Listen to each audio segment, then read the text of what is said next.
ആ നിൽക്കുന്ന എന്റെ വൈഫാ. വാ രേവതി. നമസ്കാരം. നമസ്കാരം. രേവതി, ഇത് വിനീത്, എൻ്റെ ഒരു ഫ്രണ്ടിന്റെ ഫ്രണ്ടാ. ഡ്രൈവറായിരുന്നു. ഇപ്പൊ ഒരു ട്രാവൽ ഏജൻസി നടത്തുക. സ്വന്തമായിട്ട് 7 വാഹനങ്ങളുണ്ട്. 7 വാഹനങ്ങളുണ്ടെന്ന് പറയുമ്പോ ഇവന്റെ വരുമാനം എത്രയുണ്ടെന്ന് എനിക്ക് ഊഹിക്കാലോ.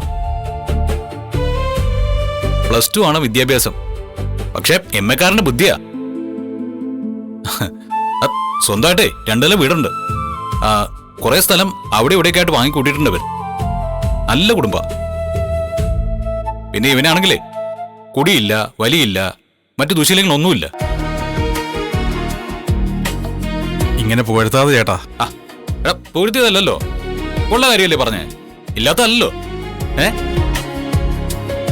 രേവതിയെ, ഇന്നത്തെ കാലത്തെ ഇതുപോലൊരു ചെക്കനെ മഷിയിട്ട് നോക്കിയാൽ കിട്ടില്ല. നമ്മുടെ കുടുംബത്തിന് ചേർന്ന ബന്ധുവാ. നാട്ടിലെ ചെറുക്കൻ തന്നെ വേണമെന്ന് ദേവ് പറഞ്ഞിരുന്നല്ലോ. ഇവൻ നാട്ടിൽ തന്നെയാ. എന്തുകൊണ്ടും നമ്മുടെ ദേവിന് പറ്റിയ ചെക്കനാ. നിന്റെ അഭിപ്രായം എന്താ? സച്ചേട്ടൻ നിങ്ങൾ വന്നേ. വാ. നീ ഇവിടെ നിൽക്കേ, ഞാൻ പോരാ. ശരി. രേവതി, എങ്ങനെയുണ്ട്? നീ ഓക്കെയാണോ? എന്താ സച്ചേട്ടൻ ഇങ്ങനെയൊക്കെ? ഇങ്ങനെയാണോ പെണ്ണന്വേഷിക്കാൻ വരിക? ചെറുക്കനെ കൂട്ടിക്കൊണ്ടു വന്നിട്ട് പെട്ടെന്ന് എന്റെ മുമ്പിൽ നിർത്തിയിട്ട് എന്നോട് അഭിപ്രായം ചോദിച്ചാ ഞാൻ ഇങ്ങനെ പറയാ? അവനെ വേണ്ടാന്ന് അവന്റെ മുന്നിൽ വെച്ച് പറഞ്ഞാ അവനത് വിഷമാവില്ലേ? ഒരാളെ അപമാനിക്കുന്നതിന് തുല്യല്ലേ അത്? ഇവനോട് ഞാൻ കാര്യങ്ങളൊക്കെ പറഞ്ഞിട്ടുണ്ട്. നീ ഓക്കെ പറഞ്ഞ ഇപ്പൊ തന്നെ ഇവനെയും കൂട്ടി നമുക്ക് വീട്ടിലേക്ക് പോകാലോ. നല്ല ബന്ധുവാ. അതുകൊണ്ടാണ് ഞാൻ കൈയോടെ പൊക്കിക്കൊണ്ട് വന്നേ. വിട്ടുകളഞ്ഞാ പോയേ. ദേവു ഡിഗ്രി വരെ പഠിച്ചിട്ടുണ്ട്. അക്കൗണ്ടന്റാ. അവളെക്കാളും കൂടുതൽ പഠിപ്പില്ലെങ്കിലും അവളെപ്പോലെ ഡിഗ്രി വരെ പഠിച്ച ആളെ വേണ്ടേ സച്ചേട്ടൻ കൊണ്ടുവരാൻ? ഇവന്റെ ആണെങ്കിലോ വിദ്യാഭ്യാസം +2 ആ.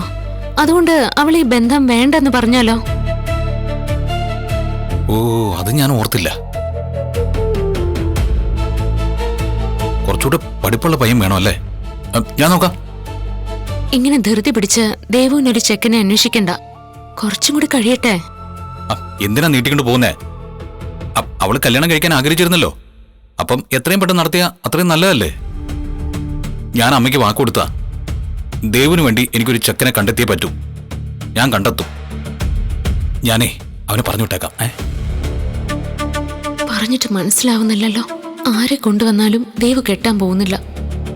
ചേച്ചി എന്തു പറഞ്ഞു? അതൊക്കെ പറയാം, നീ വാ.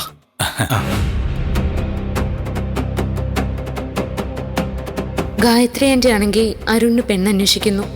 സച്ചേട്ടനാണെങ്കിലോ ദേവുവിന് ചെറുക്കനെ അന്വേഷിക്കുന്നു. അരുണും ദേവും വഴങ്ങില്ല.